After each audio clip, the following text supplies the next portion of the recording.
Hi there everyone, I'm Martin Upton. I'm Director of the True Potential Centre for the Public Understanding of Finance. I'm here today with my colleague Jonquil Lowe, who's a lecturer in Personal Finance in the Social Sciences faculty, and this is the third and final social for Managing My Money. Once again, we've asked you to submit questions and you've provided plenty for us to get through, so let's make a start. One area where people asked questions was about mortgages. And one question which was put forward by Humphrey Chilo was, how do I bring forward the paying off of the mortgage? What would you recommend there, Jonquil? Well, you can overpay your mortgage. Now, what you have to watch out for are the terms and conditions of your particular mortgage. Make sure that there's no charge for paying off some of your mortgage early. But basically, if you if you pay off a bit too much each month, you'll quite quickly reduce the term of your mortgage and the total that you pay. Okay, one thing you've got to check though, Humphrey, is are there any penalties? As Jonquil said, if you do prepay under certain mortgages, you do pay penalties. Okay, so check that. A next question from Jules Beaton, and she's asked, what checks are done when you apply for a mortgage? Well, these have just changed. Since April, new stricter rules have come in, really because interest rates at the moment are very low, but they're going to rise possibly later this year, if not next year. And so the worry is that if you take out a mortgage now, it may be very cheap, but once interest rates go up, perhaps you can't afford it. So there are now some very stringent checks that have come in, looking at not just your income, but what you spend your income on and whether you have spare income. And there's also a stress test. So the mortgage lender will look at whether you can afford your mortgage if interest rates go up by 3 percentage points over the next 5 years. Now, if you take out a 5-year fixed mortgage, of course, then you're actually protected from any rise, and that stress test doesn't apply. Okay, yeah. Certainly in the UK, things are really tightened up in terms of checking the affordability of mortgages.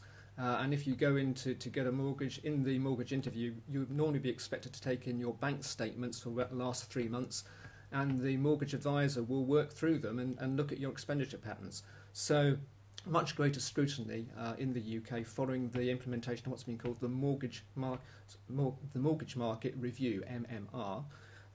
One other point to bear in mind, if you do have a poor credit record, if you've got something like a county court judgment against you, that's not good news, is it? No, judgments against you stay on your credit record for 6 years, and they will make it harder for you to get loans. Okay, thanks, Jonquil. Catherine Baker has asked, should I be remortgaging if you're thinking of moving soon? So you're thinking that, okay, your current mortgage deal has come to an end, so you've got to do something, you've got to move to another mortgage, but should I completely remortgage if I'm thinking of moving in 12 months' time? What do you think? Yeah, that's quite tricky, isn't it? If you do nothing, you'll revert to the mortgage lender's standard variable rate, so it's ordinary rate, and that tends to be not very competitive. But if you take out a new deal, then if you want to pull out of it early, there'll almost certainly be penalties, and there'll be arrangement fees up front anyway for the deal. So it does depend a bit on your timing. The shortest fixed rate deals on the market that I've seen are 2 years. Yeah. So you have to weigh that up, really. I think you also got to check if your mortgage is portable, because if it is portable, then you can move house and take your mortgage with you. But if it's not, then you do have to remortgage when you move house. Yeah, good point. Okay. Right, that covers mortgages. We've had a huge number of questions about investments and what are good investments, what should I be looking at if I'm putting together a portfolio of investments, investing for the long term, should I be investing by becoming a member of an investment club? So let's name some of the learners who posed questions here. Julie Clark, Sarah Beer, Yulia Kitslenia, Maxine McEwen, Partha Kansabankic, Anne Morris, Michael O'Connor, Mags P, Lillian Ezermark, Shahong Z, and Pawana Clinton. So, okay, a big question area. Yeah. Where should we start? Where do we start? Let's just say you're thinking of putting together an investment portfolio or a strategy for investments. What are the things you've got to think about first before you actually go ahead and buy a particular bond or share or invest in a savings account? Right, okay. First thing, I guess, is timescale. Yep. We normally say for investments, you're looking at 10 years plus, maybe 5 years plus, but definitely if you want your money back within 5 years, don't look at investments. Next thing I'd say is risk. Now, this is partly your own attitude towards risk. I mean, there's no point you being in an investment that's going to go up and down if that's going to keep you awake at night. But it's also what the regulator calls your capacity for loss. Because even if there's a small risk of something happening, if it does happen, you'll lose money. So would that put you in a really impossible financial situation, or could you absorb that loss? So I think those are really important aspects. And the normal way to deal with risk is to diversify your portfolio. So that's simply really don't put all your eggs in one basket. Right, okay, that's good advice there. I mean, certain other things I'd point out as well. I mean, I'd reinforce the point about the term over which you're investing. If you're investing over the longer term, you are in a position where you can put money in investments which might go up and down in the short term, but which perform well over the longer term. And we looked at what performs well over the longer term when we studied investments in week 5 of Managing My Money. I think another thing you've got to take into account is inflation. Remember, the returns you get, you've got to look at the real returns after you've taken account of inflation, not the nominal returns. We've looked at inflation and inflation risk throughout Managing My Money, certainly in weeks 2 and in weeks 5. And if you're investing in an account which gives you after tax a return of 1%, and inflation's basically, as it is now, 1.5%, you're effectively losing money in real terms. Inflation risk is something to bear in mind when you're looking at your investment portfolio. Completely agree with you, Jonquil, about diversification. And there are good reasons for that, to make sure you haven't, to use the cliche, got all your eggs in one basket, but also because you don't want to place too much money with one provider because of the limits on compensation. So what are those limits? Yes, that's right. Now, for investments, the limit is £50,000 per person per provider. Now, that, of course, isn't very much when you're looking at something big like a pension. But with pensions, it's slightly more complex because some are offered by insurance companies and the limit is much higher for insurance-based products. So then it's 90% of what you've got invested without any limit. So it does depend what you've got your money in. Okay. Other things I think we should be mentioning, look at the tax breaks. You should be looking at the capacity to invest in investments which are free from taxation. So in the UK, look closely at the new ISA accounts, and a 15,000 annual limit per person now applies as of the 1st of July.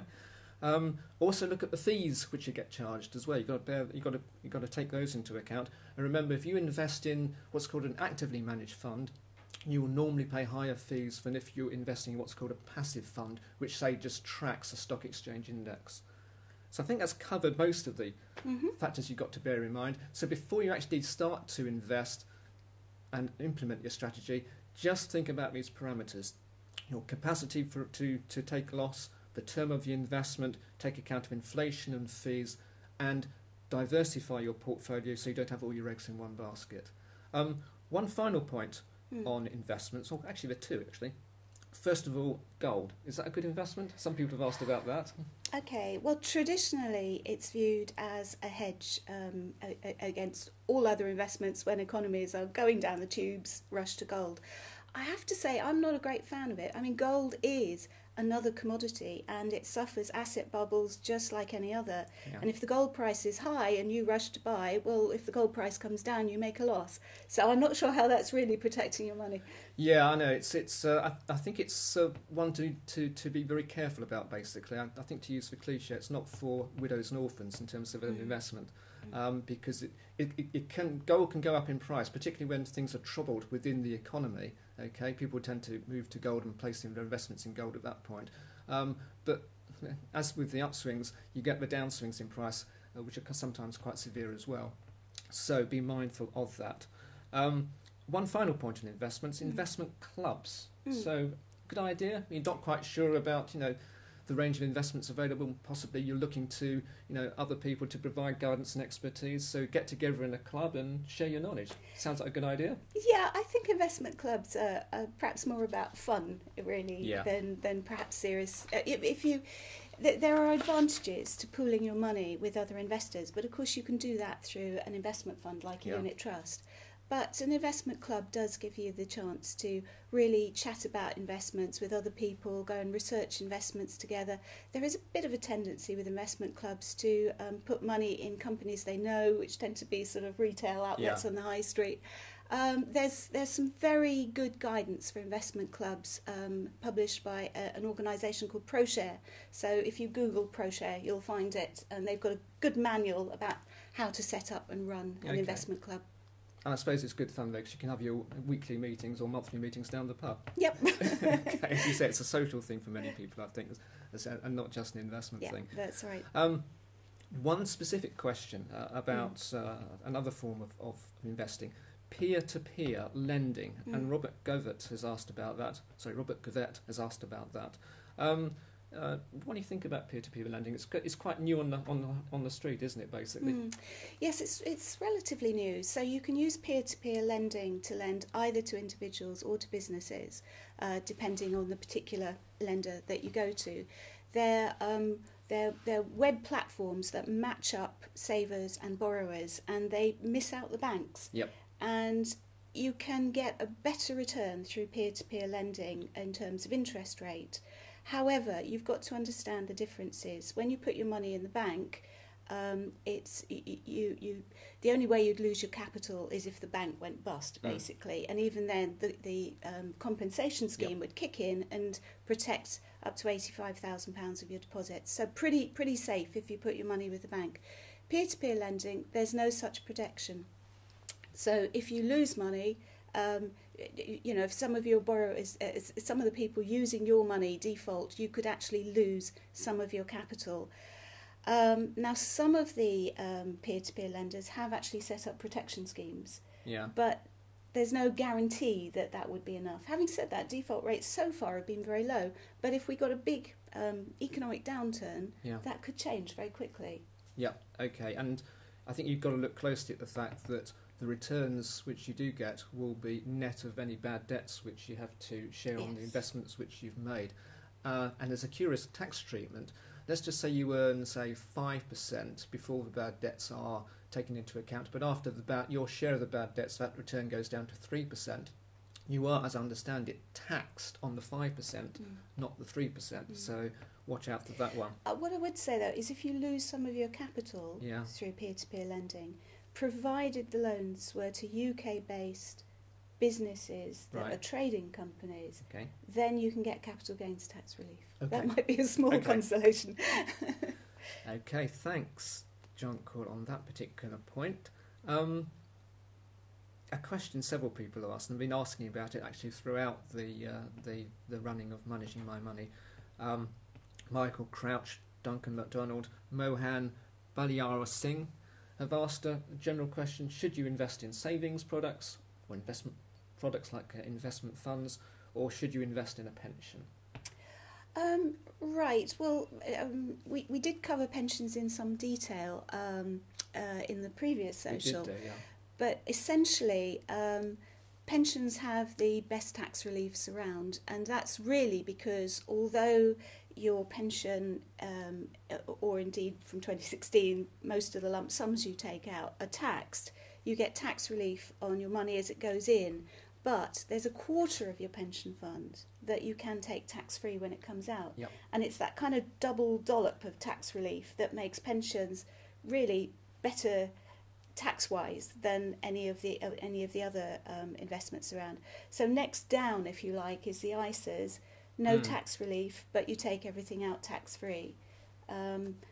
After that, you've really got to weigh up, because there are some more tax-advantaged schemes like Enterprise Investment Scheme, Venture Capital Trust, but there you're looking at a lot more risk. Those are designed for investing in small, growing companies, quite risky, so they wouldn't be for everybody.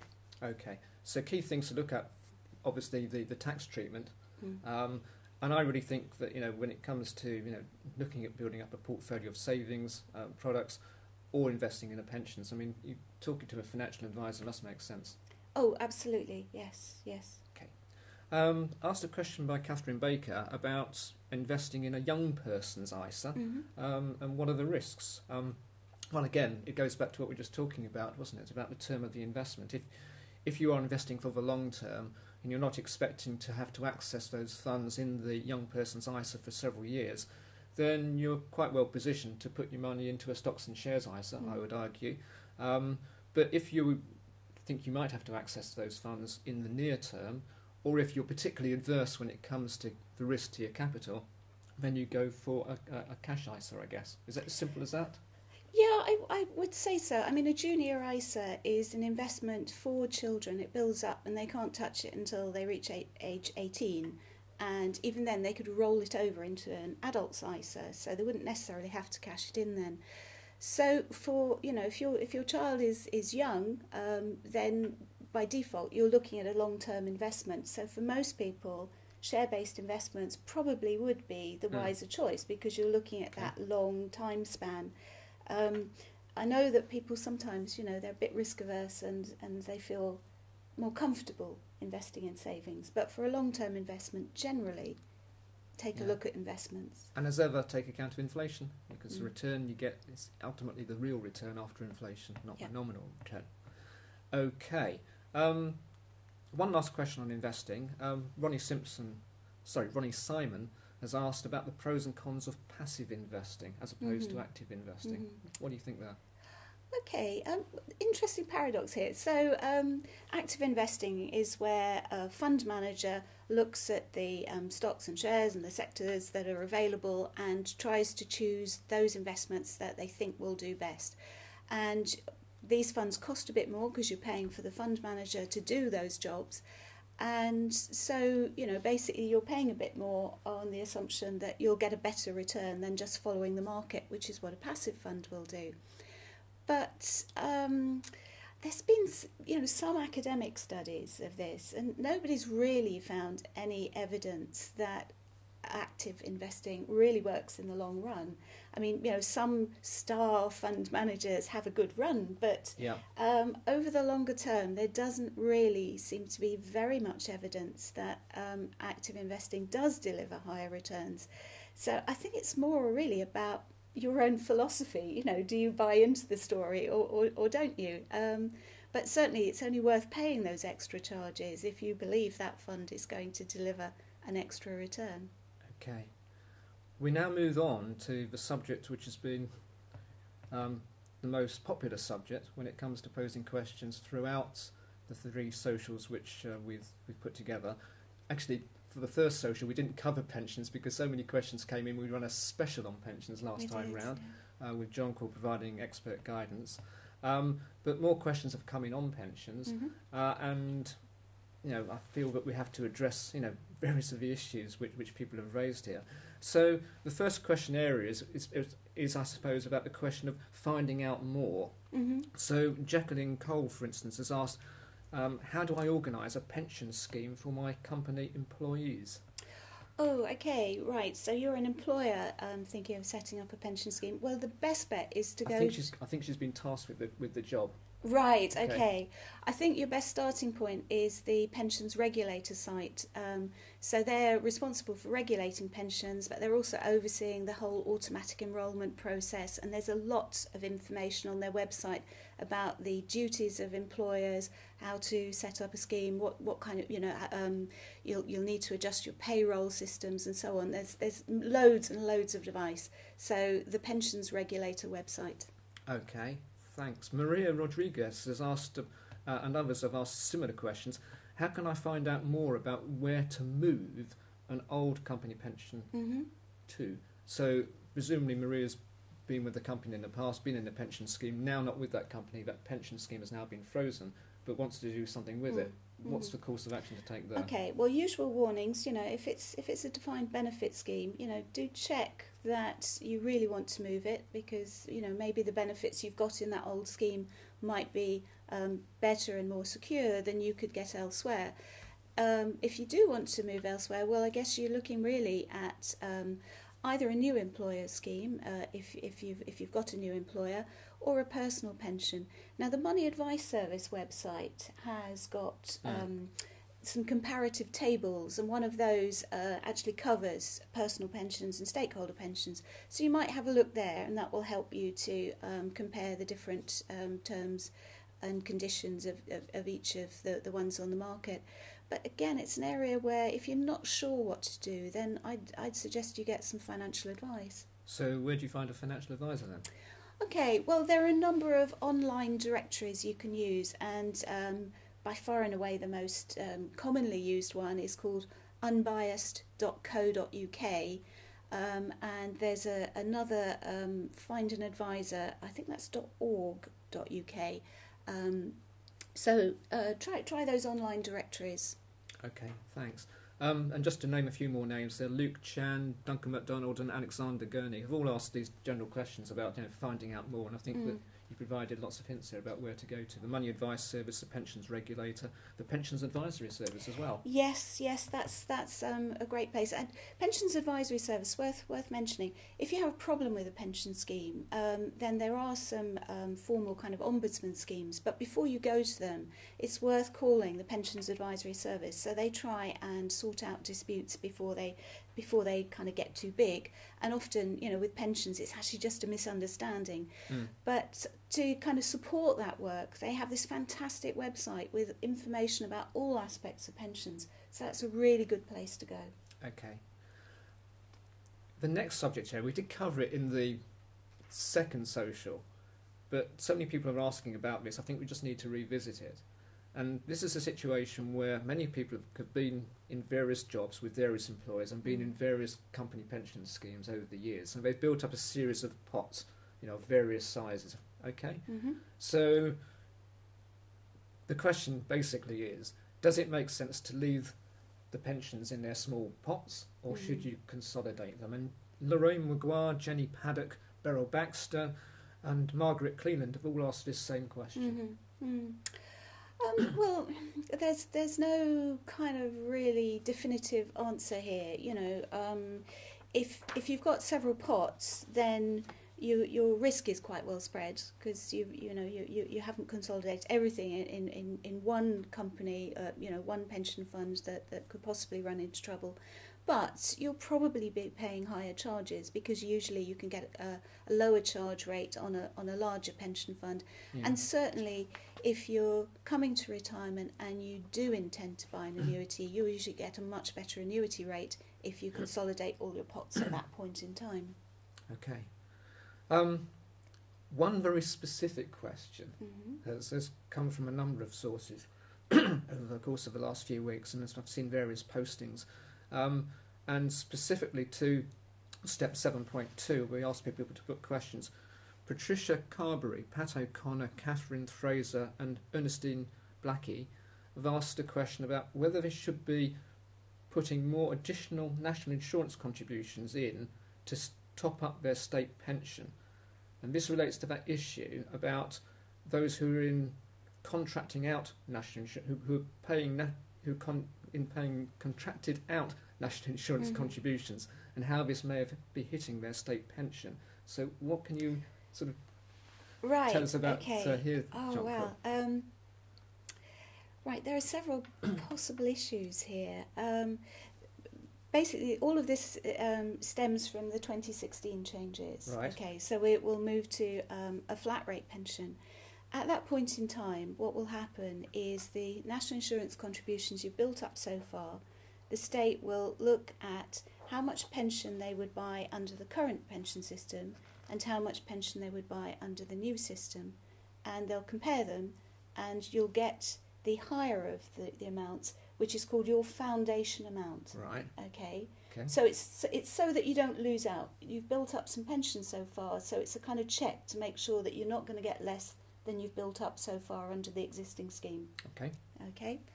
So if that foundation amount is bigger than the flat rate pension, then that's it. You won't have any more scope to build up extra state pension. If your foundation amount is lower than the flat rate pension, then you can carry on building up more state pension after 2016 until you reach that flat rate. Right. Okay, so that's the maximum everyone will get. Now, if you've been contracted out, then to calculate your foundation amount under both the old system and the new 2016 system, there'll be an adjustment to your pension, and that's because what contracting out is instead of the state providing part of your pension is provided by an employer, and or possibly a personal pension, but let's set that one aside because that type of contracting out's now gone. So it would be provided by an employer, and both you and the employer have had lower national insurance contributions in order to help you fund that employer scheme. So you'd be getting the pension twice if it was still in your state pension. Right. Are you following me so far? Sorry, this is horribly complicated. You're taking careful notes, I think. But what it does mean is if you haven't been contracted out at all, then you're quite likely to have already hit that buffer that you've already got the maximum flat rate pension from 2016 and you can't build up any more pension. If you've been contracted out, it's very likely, because of the adjustment, that you'll be under the flat rate. So you will be able to carry on building up some more pension after 2016. I bet you wish you hadn't asked that question. Yeah, but it's very important. It is important. Okay, let's just say that the learners have say taken in what you've said, and they want to just quickly find out more about their personal circumstances. What are the quick things they can do? At the moment, it's really quite difficult. On the gov.uk site, you can get a pension statement either online or order it, and it will show how much pension you've built up so far. But that won't be updated for the 2016 system until it happens. So at the moment, all it will tell you is how much you've built up under the current system. Right. So it's not going to give you a guide to how these very complicated transitional rules are going to affect you. So, but if you're some way from retirement, you've got time. You don't have to know right now. So just keep an eye on things and check the paperwork when we get to 2016 and we do start to have more information. Okay, about just checking where you stand. I mean, certain people, it's relevant and related to what you've been talking about, Jonquil. Victoria Wright and Lucy Upper App have asked, where do I check my national insurance contributions record? That's actually quite straightforward. If you just go to www.hmrc.gov.uk/NI and keep drilling down, you will get your online statement of national insurance contributions. Alternatively, you can phone the inquiry line, which is on 0300 200 3500. So 2 ways then you can check your national insurance contributions record. What about if you want to find out what's happened to past pension contributions? Yes, well again, we're looking at the gov.uk site there. There's something okay. called the Pension Tracing Service. It's completely free, it's run by the government, and there's an online form, or if you prefer you can phone them up or deal with the application by post. But basically, if you can give them as much information as you've got about where where you built up this pension, past employer's name or whatever, they will do their best to trace your pension. They have a very good success rate, and they've got a big database of where employers who've been swallowed up by other companies, they can trace all of that and find out where your pension pot has ended up. Okay. So that's the Pension Tracing Service. And it's on the gov.uk site. UK. Use the search bar and put in find a lost pension. That will take you there. But be careful, because there are commercial sites out there who offer the same service, but of course you pay for that service. Yes, no need to pay. Okay.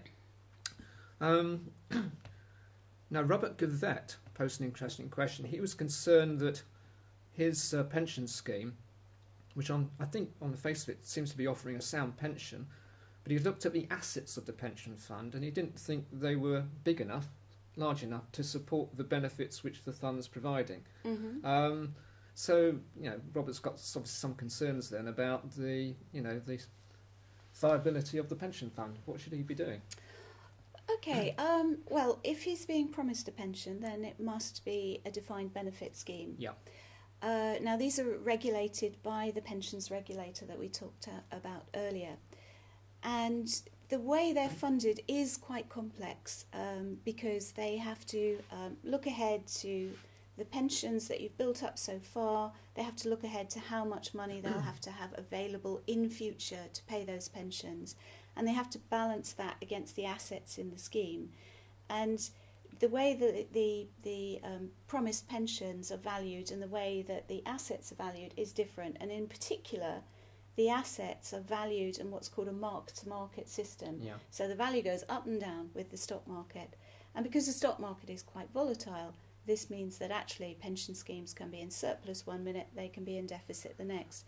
Now, the pensions regulator keeps an eye on this. Schemes are valued every 3 years by an actuary, a specialist in all this valuation work. And if there is a shortfall in your scheme, then the pensions regulator requires the scheme to put in place arrangements to plug the gap. But it will allow them quite a long period of time to do that. So it could be, up to 10 years. Yeah. So in all likelihood, your pension scheme is okay, but if you have any concerns, then contact the pensions regulator. Okay, and also you can look at the latest report by the actuary for the pension fund as well. And if you've got particular concerns, talk to your pension fund trustees and say, look, things don't seem to add up. Can you put my mind at rest, or hopefully not otherwise? And actually, again, we talked about the Pensions Advisory Service. This again, is the kind of query that they could deal with, because it's probably more to do with getting more information about how the system works, rather than perhaps something really going wrong. Okay. A couple of questions about, which again focus on the changes which are going on to the state pension circumstances here in the UK. And also to the rules relating to access to your pension fund. So on the latter one, first of all, what are the rules in terms of how much I can take out of my pension pot? How are they going to be changing? Okay, well, in simple terms, you can take your whole pension pot, but under the current rules, you can take a quarter of it as a tax-free lump sum, and the rest of it is taxed. And really, because of the way the rules work, you more or less have to take it as pension, unless you've got quite small pension savings. So if your total pension savings are no more than £30,000, or you've got individual pots worth no more than £10,000, even under the current rules, you can take those as a lump sum, but still only that 25% is tax-free, so the rest of the lump sum would be taxed. From 2016, all the kind of restrictions on how you take your pension are being swept away, so you can take the whole lot as lump sums, even if you're over those limits we've just talked about. Again, only 25%, a quarter, will be tax-free. The rest will be taxed under your normal tax rates. So you'd probably, if you've got quite a big pension fund, you wouldn't want to take out so much that it pushed you into a higher tax bracket. You might want to stagger it and take several lump sums. But, do remember that the reason you put your money into that pension scheme was to support you during retirement. So don't get too carried away with taking out lump sums. You need to think about whether you're going to have enough income to live on. Okay. Belinda Harrop asked about that particular point. Robert Gould asked an interesting question in the area relating to the changes to state pension age. As I understand it, going forward, you need to have 35 years of national insurance contributions to get the full state pension. Okay. Now, he's no longer working, and I don't think he's got 35 years worth of national insurance contributions. I think, if I remember the question correctly, he's got around about 30. So he says, well, how do I now add national insurance contributions, given that I'm retired and not working, to build up basically my entitlement to state pension? Right. Because he's not yet at state pension age. Yes, okay. Well, this is probably a layered approach then. The first thing is to check whether you're getting any national insurance credits, so being treated as if you're paying. And if you've already reached the state pension age for women, which is currently around about 62, then for the period between that age and reaching your own state pension age, which is possibly 65, then you'll automatically get some national insurance credits.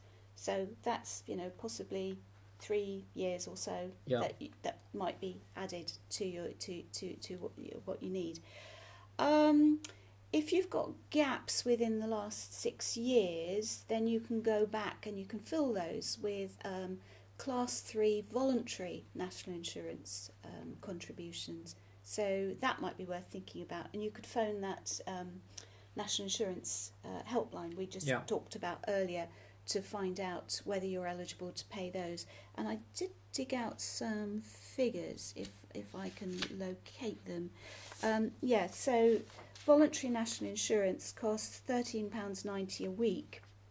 So that's £723 for a full year's worth of contributions. And that would entitle you to an extra £4.33 a week index-linked pension at the current pension values. So it would take you about 3 years in retirement to get that money back, which really doesn't seem too bad a deal. Seems like a good deal. Yeah. Okay. Thanks for that, Jonquil. One or two quickies.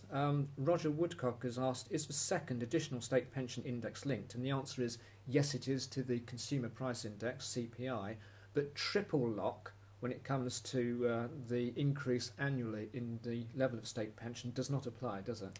No, that's right. The triple lock only applies to the basic pension, not the additional pension.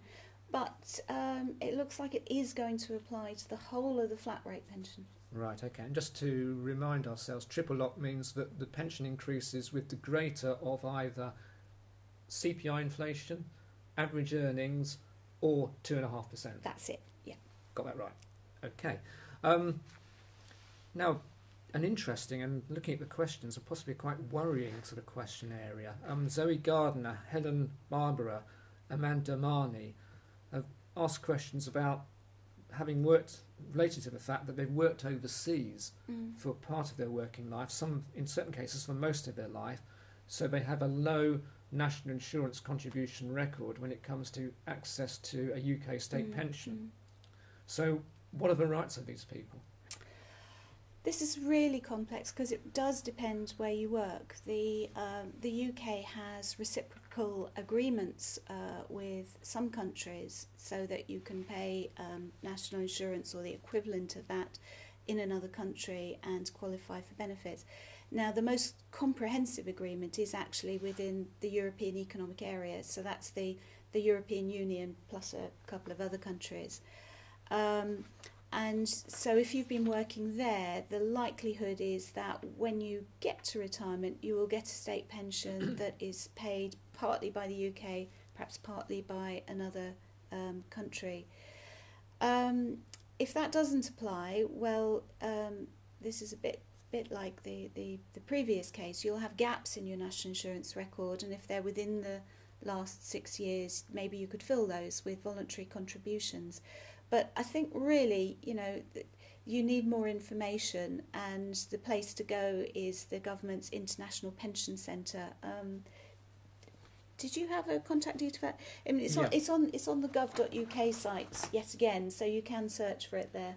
Yeah, if you get an online inquiry form on gov.uk on the gov.uk site, there's a telephone number as well. It's 0191 218 7777.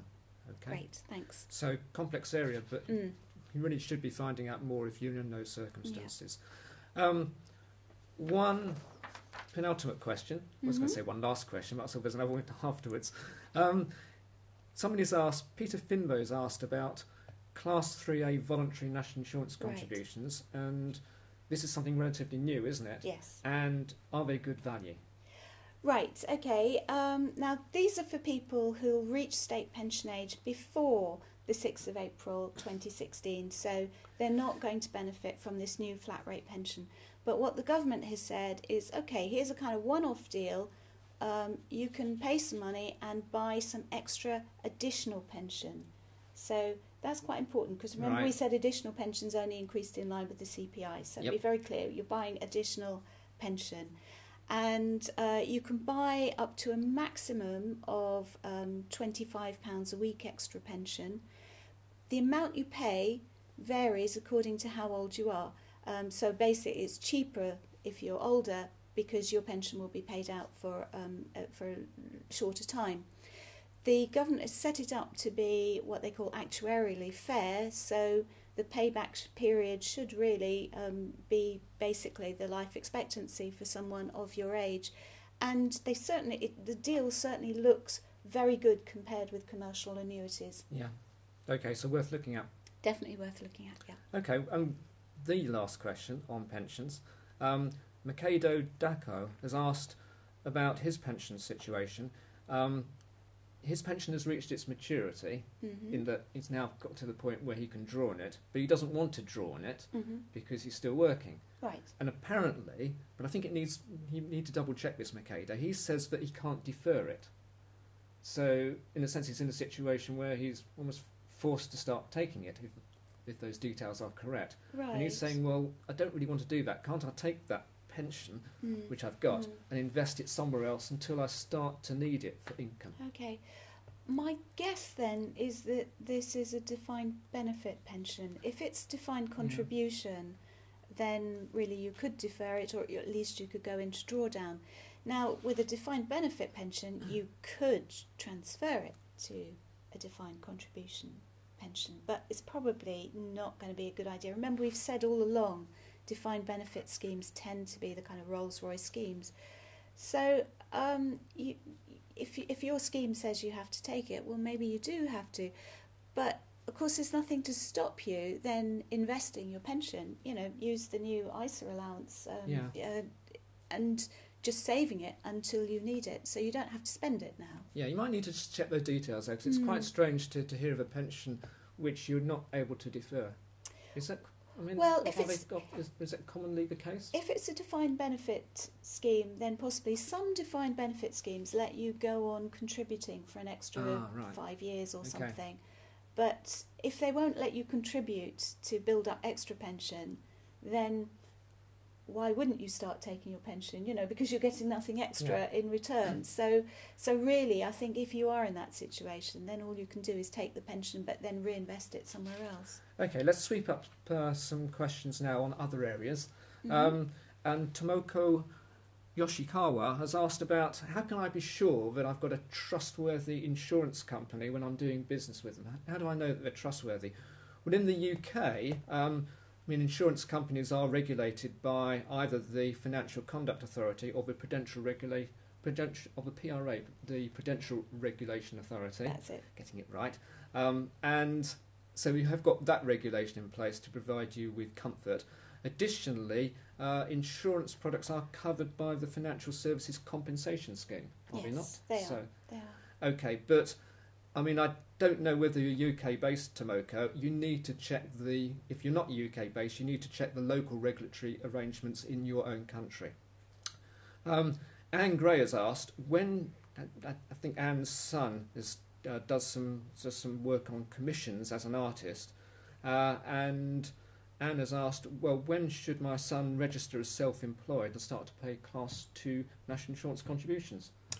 Is there an answer there? The answer really is as soon as possible. There used to be a time limit, but now there isn't. However, there are penalties if you don't pay tax on time. So he needs to register to make sure he pays national insurance, income tax and possibly VAT on time. So register as soon as possible.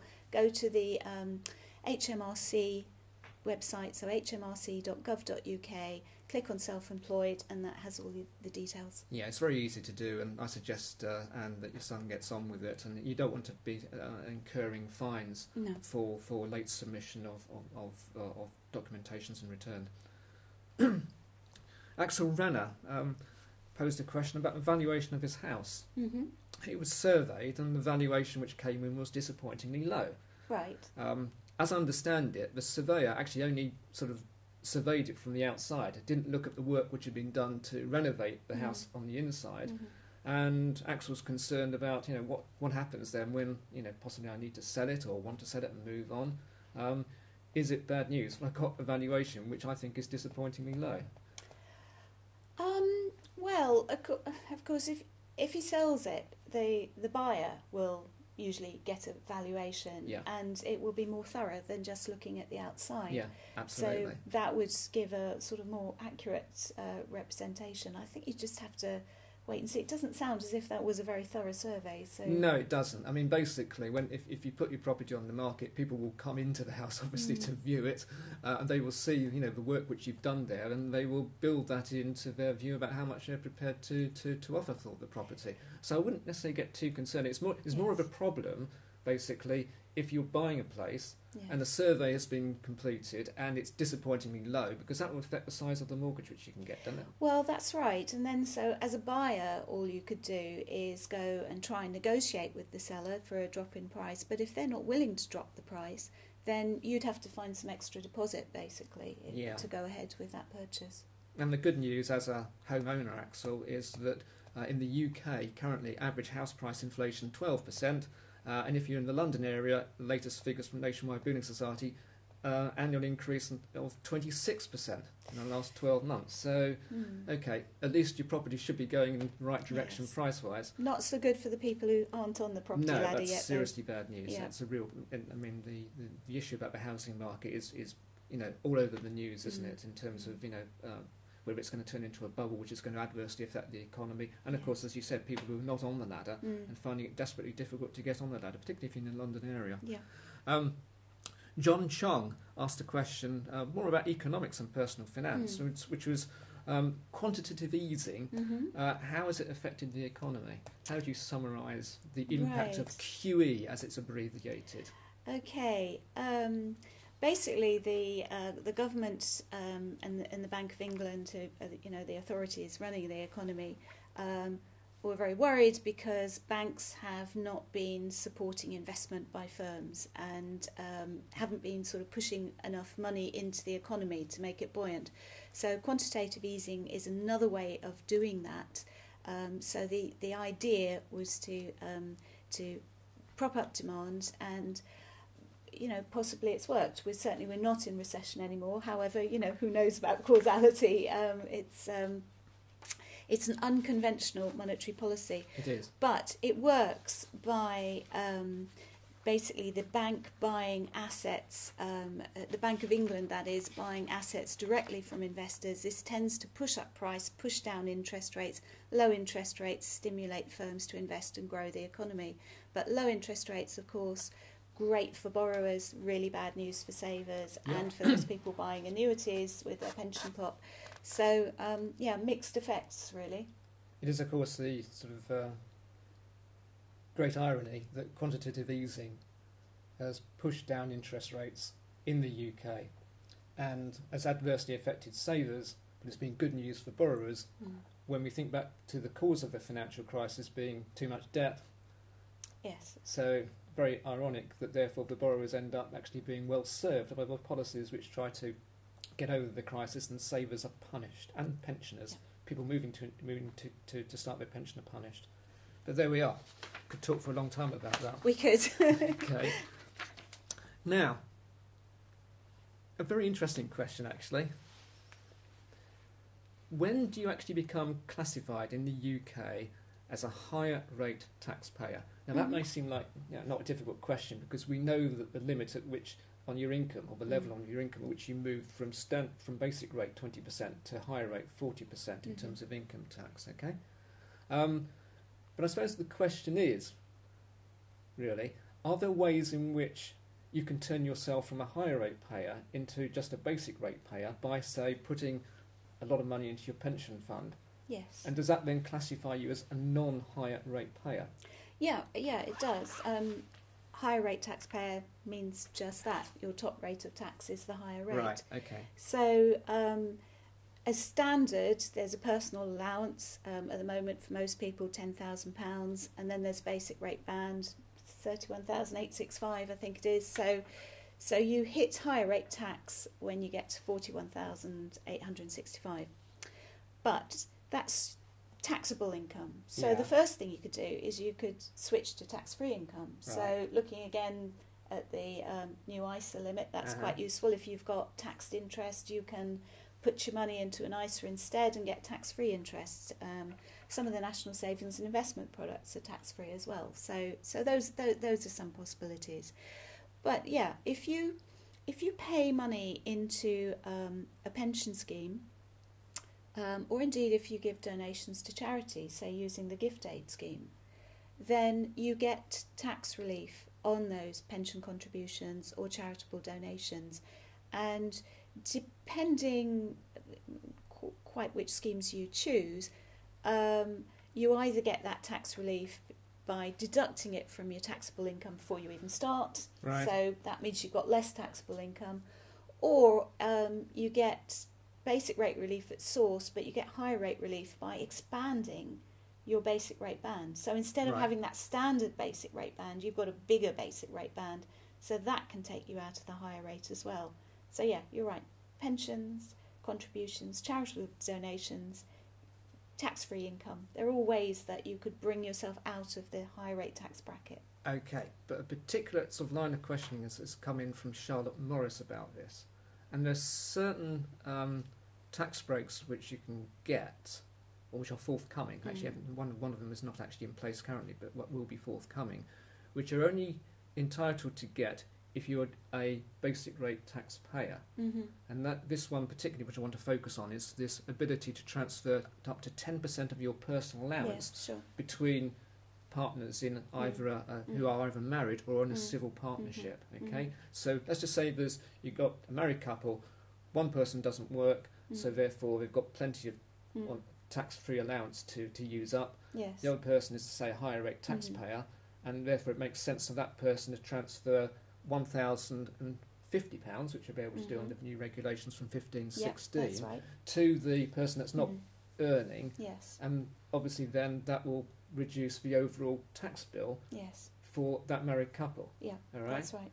But you can only get that if you're a basic rate taxpayer. That's right. I mean, this is not really an unusual situation. We've got lots of situations in the tax and benefit system Yeah. where if you do something like a pension contribution that gets its own tax relief, the effective tax relief you get is much, much higher because perhaps it entitles you to do something like that, or it means you no longer lose child benefit, or you get higher tax credits. So this is not kind of unusual, and it's not, as far as I know, it certainly hasn't been attacked as a tax avoidance scheme by the revenue. It's perfectly okay to do these things. Make pension contributions, make charitable donations, and you do get this much higher tax relief effect than you might think at first sight. Okay. Certainly, if you are in a married or in a civil partnership, from 2015-16, you should be looking closely at whether you can benefit from this ability to transfer a certain proportion, up to 10% of your personal allowance, from one person to another. Of course, the other thing you might do is transfer income from one person to another. If you've got savings, perhaps split them between you. That's right. And just want to go back to a question on pensions which I've missed. Quite a straightforward one, but let's just make sure we pick it up. Should you be increasing your contributions to a pension scheme in line with inflation? Yeah, I mean, often that happens automatically because if you're in a scheme through work and you're paying a percentage of your salary, then normally, I have to say, it's normally, wages go up a bit faster than inflation. Having said that, they've been pretty flat the last few years. Yeah. But looking over a bigger kind of span of time, usually wages at least keep pace in inflation, usually go up a little bit faster. So that would automatically keep your contributions going up. It's a really good idea to do that because really all your pension planning you want to do in current prices, if you like, because otherwise you'll save for a pension. It will look like a big kind of telephone number, but it won't actually buy very much. So you want to make sure that the pension you're building up keeps pace with inflation. And the way to do that is to make sure your contributions also keep pace with inflation. Okay. Thanks, Jonquil. Moving towards the end now, and several of the learners, including Raymond Hurst, has asked about access to the Managing My Money course materials after the end of the presentation. Presentation ends this on Sunday, the 6th of July. Gosh, that's gone quickly, hasn't it? It has. 8 weeks has flown by, and the answer to your question is yes, you do retain access to the course materials, although of course you won't have the facilitators supporting you in terms of your learning after the end of the course. make sure you don't hit the leave the course button. Provided you don't hit the leave the course button, you retain access to the course materials. Additionally, I can say that we intend to have the Managing My Money course available on the Open Learn platform at the Open University from this autumn. October, I think, is the scheduled date or scheduled month for that. A second version or second presentation of Managing My Money is planned for January 2015. So keep your eyes peeled on that. And you might want to talk to your family members and friends if you've enjoyed the course and say, why don't you have a go at this and register for the second presentation of Managing My Money. Additionally, what we're going to be doing is establishing an alumni site for people that have studied Managing My Money in the first presentation. This is going to be established on the Open Learn platform, and you'll learn more about this in the weekly blog for week 8, which will be coming out shortly.